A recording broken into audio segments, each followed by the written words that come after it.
Upham today. He's our K-State specialist, and we just had an awesome fruit tree program, so he's going to tell us some tips on fruit trees. So we're here by a peach tree. What's your top tip for peach trees? For peach trees, the most important thing is to remember that they only bear on wood that's 1 year old.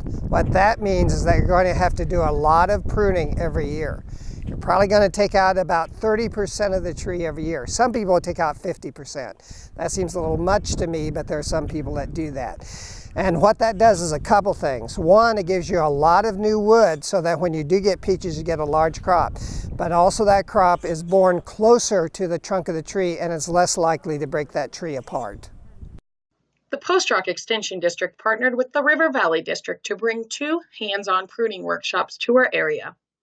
Horticulture Extension Specialist Ward Upham led the training. Participants learned which apple, pear, peach, and cherry tree varieties perform better in Kansas. They also learned the best pruning practices, even putting gloves on and pruning trees themselves under Mr. Upham's expert guidance.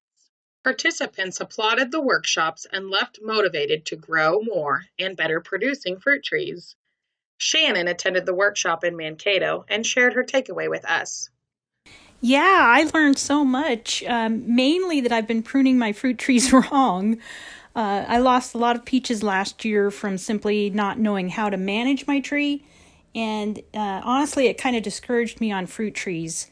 But now I'm really excited to plant more trees and use what I learned. Ward, when's the best time of year to prune your fruit trees? For homeowners, I usually suggest that they do that during March. That's a good time of year to get that job done. Commercial growers will go earlier, but you have to be a little more careful because you can set that tree up for winter damage. As long as you're pruning in March, you're going to be fine. K-State Research and Extension brings reliable resources to help your garden grow. Please contact the Post Rock District's horticulture agent, Cassie Homan, at your local extension office for all of your lawn and garden questions, including a free list of fruit tree varieties that perform well in our local area.